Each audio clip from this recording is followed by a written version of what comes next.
Tyi-Sanna Jones from Maurice Collaborative. This series was created to gather sage advice from educators and advocates to shorten the learning curve for better living and personal information to connect the dots to improve living and learning outcomes for students with exceptional learning needs of all ages.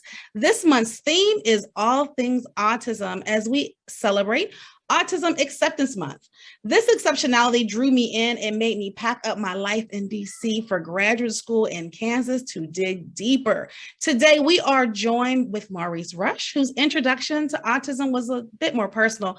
He's a father of a 13-year-old son with autism, and he has been advocating for his son by connecting and building relationships with other fathers. Maurice, will you please introduce yourself? We're so happy to have you. And just give us a brief introduction and tell us about this community building that you've been doing since you've been a father.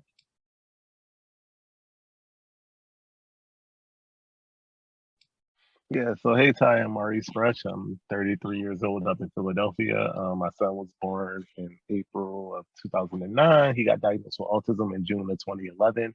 And, that's been my journey for the last 11 years. And I wouldn't say I chose the advocacy community. I think it chose me. But once you kind of get into it and you realize the absence of resources, in particular for Black fathers of children with autism, it defines you. So I'm always excited to talk to a man. I'm always excited to sit down with a man. I'm always excited to encourage a man and kind of give my expertise about what journey it is that they're on.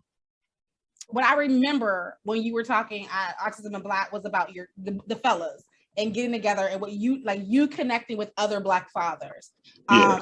That's what stuck out to me in this memory alone, not going back to my notes, but that's kind of where I want you to spend some time as far as what that Black father connection means. And then for you, and then how are you supporting and creating community for Reese? It's tough. I think men in general struggle with communication and things like that. I think that because I can remember when Reese got diagnosed, me being like, okay, cool, everyone can be emotional except for me about it. But it wasn't until he was like 11 that I finally was like, this is tough. And I was getting them every weekend and a couple days during the week because she's an RN, so her schedule's all over the place. And it was like one weekend I had to get them. And it's like literally I'm working 9 to 5 Monday through Friday and then being an autistic parent Friday night from the moment I leave work till Monday morning when I go back to work. And one of those nights he was crying. I called her. I was like, I can't do this anymore. I'm so tired. I have no time to myself. I don't do anything. I don't go anywhere. I'm home. And she was like, where is this coming from? Why have you never said this? And I'm like,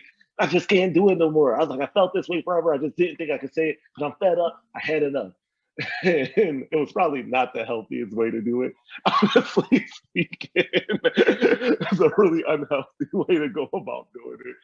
But on the flip side of that, I kind of learned the importance of one, accepting the diagnosis, two, feeling every emotion. When I get the opportunity to talk to new parents, I always tell them you have to feel it early on.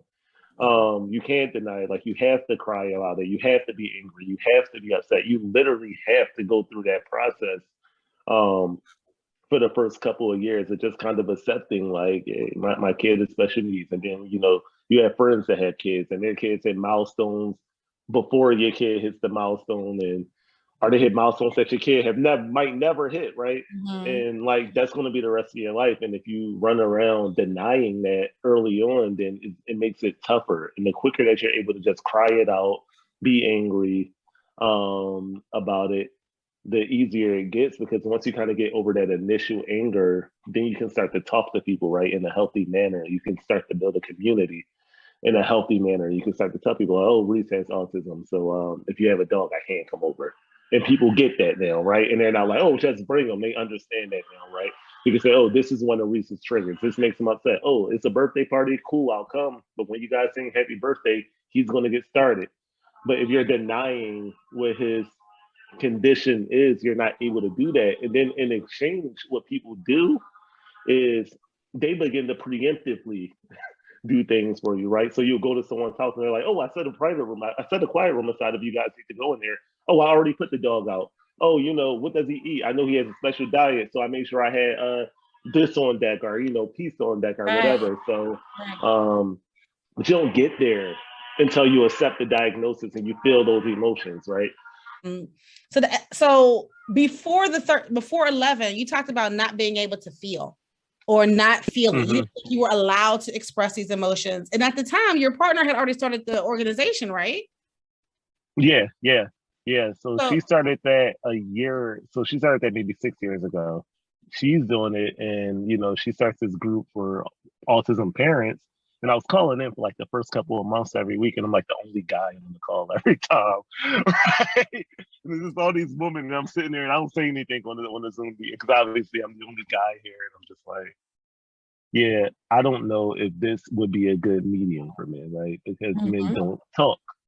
And the best way to get a man to talk is to get him out for a different activity. Like some of my more successful ways of reaching men is, hey, let's go grab a drink, let's go grab a bite to eat. And then while you're at the table, oh, so how do you feel? Oh, did you get them screen? You kind of bring it up then. It's almost deceptive in a sense, but you have to get them out for a different activity. Like, hey, let's go watch the Sixers game or the Eagles game, or And while you're at the house, oh, hey, I got some beers. Let's talk about how your son doing. What developmental hurdles are you hitting? How's he doing in school? Hey, you might want to get him screened. It takes like 6 to 8 months. At least schedule it now. And, it's going to take you a long time to get in front of someone. So right. schedule it now. So little things like that you're kind of able to get in, but men aren't going to call if they're like, hey, this is a support group for autism dads. Dads and children with autism, they're probably not going to call in unless their wives or, partners make them. But if you can say, hey, let's have a Sixers watch party or a Super Bowl watch party or something like that, they'll come out to that. And then you make that an activity once you get around them.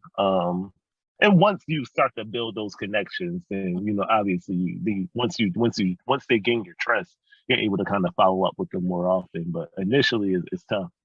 Right. Like, how have you kind of build those relationships past just like the check-ins on the initial, like, have you got the baby screen, to like, now we're talking about these milestones. Now we're kind of building out. How do you support each other?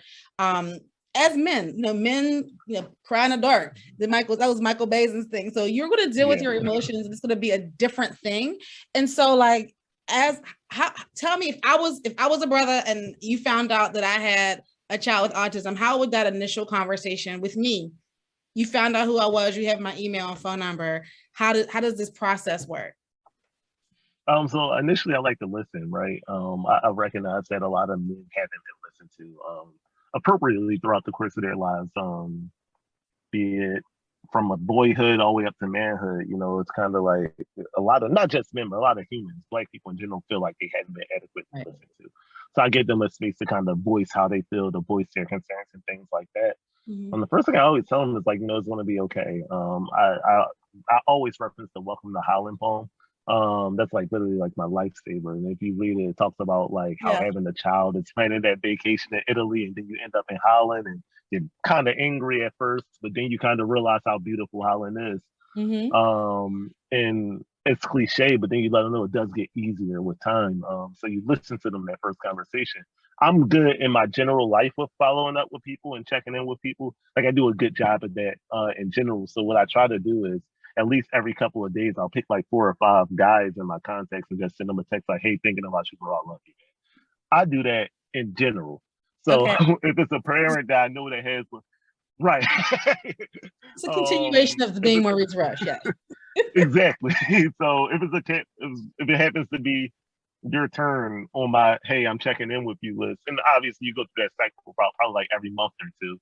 So when you're cycling back through, oh, I know his kid had autism. Last time we talked, he told me blah, blah, blah, blah, blah. Good thing about text messages, you also have a thread to kind of scroll through and see what the last thing. Oh, yeah, how's everything going with your kid? Did you ever get the results of that appointment? Did you get that screening done? How's everything going? And what tends to happen is they look and they say, oh, no one else understands me, but he does. So I can talk to him about these things. I also get a lot of referrals from moms. Like, shout out to the Black women. A lot of Black women reach out to me and say, hey, can you talk to my boyfriend? Can you talk to my husband? Can you talk to my brother, my cousin, this person about what it is? So most of my, I guess, referrals referrals. I don't charge for anything, of course, but come from Black women who reach out to me and they want me to talk to their wife or their kid's father or whatever the person is. And then you start to build a rapport. A good buddy of mine, his name is Terrell. He lives in Nashville. We literally met because Reese's mom and his wife are like really close friends. And one day they were like, y'all need to be friends too. And this was like after we split and everything. They're like, y'all need to be friends too. And it turns out like we both love sports. We both love a bunch of things like that. So we'll talk about the NBA and then be like, oh, so how's your son doing? And I actually got a chance to visit him and spend a night down there with him and his wife. And it's really, really good. You know, once you start to build those networks, once you build trust, it's a lot easier to get someone to get a man to open up with you. It's just a matter of like building that trust and letting someone know, like, yeah, I care. And it's not easy, but this is a safe space here with me. You can talk to me. You can be emotional with me because I understand it, right? Like you don't have to feel like you have to hold it in and be this tough guy that you may feel like you have to be in front of your partner. Like I get it, bro. I've been there. I'm still living through it, right? So I want you to give me 3 things. I want what are 3 like points that you would want advice for other fathers? Like so those 3 things that you want fathers to know off top, and you want 3 things that you want fathers to know as it pertains to just being a father of a child with autism. So one, it's not the end of the world. It's not the end of the world, regardless of what his name is. My son's a junior. But regardless of what you named him, whatever goals or whatever plans that you have, it's not the end of the world. And it doesn't mean that whatever vision that you had for the relationship with you and your son hasn't died, right? Like there are things that I've never done with Maurice that I really thought I would do. Like I really thought at this point we would be big in the video games together, that he would be playing basketball with me and stuff like that. And while that hasn't happened, there's also the aspect of like he's way more affectionate than I would have expected a typical 12 or 13-year-old. Like I'll be sitting there, he'll jump up and hug me really big and rub his face on my beard. So you still get the things that you need. They're just in different packages. So that's one. 2, build a network. Build a network. You have identified friends, close family members, use them. That doesn't necessarily mean dropping the baby off and leave. There's things you can do like host events at your house so that they can come over to you. Sometimes people, they can come over to your place instead of taking him to unfamiliar territories. Educate them about his triggers so that they know coming in. Educate them about your triggers, like things that people say to you that typically raise your eyebrows so they know to avoid them. Because sometimes people say those things in an attempt to help, but they don't realize that they're offensive in a moment. And then 3, reach out when you need to, right? Like just reach out when you need to. Don't take it in. Like I know as men, that's our thing. Like we got it. We're these big, strong, like provider types and nothing stops us. Like, no, don't take it on by yourself. Like that's no way to do this thing. So find a network, find some guys who, find other fathers, find other special needs fathers, find some people. When I first found out Maurice got diagnosed with autism, I posted it on Facebook and like 3 people reached out to me immediately. Yes, awesome. Immediately. 3 Black men reached out to me immediately on Facebook, and I was 22 at the time. 22, angry. I remember I was walking home in the rain, just ticked off about the diagnosis, like trying to clear my head. I'm just walking home, like, and one of the first things somebody said, like, "Yo, it's not the end of the world," and that helps, right? The one you're building a network of people who have been there before, and 2, it kind of helps to kind of like quell some of the fears that you have. And I guess like honorable mention, just strap in. It's a fun ride. It's a really, really fun, really beautiful ride. You know what they say, if you spend the rest of your life mourning that you didn't get to Italy, you will not be able to enjoy the very beautiful things about Holland. So that's the thing. It's a really, really a beautiful journey. And the beauty doesn't look like what someone else's parental journey may look like, but it's beautiful in its own way. And there are things that for me, being a Black man in Philadelphia in particular, and city that just had 500 homicides, that I don't have to worry about, right? Because Maurice doesn't want to go outside. Maurice doesn't want to associate with other people. He doesn't, Yeah, So I fun for can't. you. Right. If I walk by Foot Locker, he's not pointing to the new Jordans. If the new PlayStation 5 comes out, he's not pulling on me to get the PlayStation 5. So there are some things that are like, Yeah. phew, you know, like, kind of Yeah. like, phew, in a sense, you know, like around Christmas time, he's not running to me with a Christmas list of the most difficult things to find on the planet Earth. Like, he could care less about all of that stuff. You know, I give him some chewable sensory beads and he's in heaven. He's You good. know, so there are some good things about it. There are some beautiful things about the journey that you get on. It's just different, and embrace that difference, embrace that beauty, embrace those things that you don't have to concern yourself with, that some other parents may be stressed about, stressed over, and things like that. Thank you so much. The work you're doing it's awesome. Like, thank you.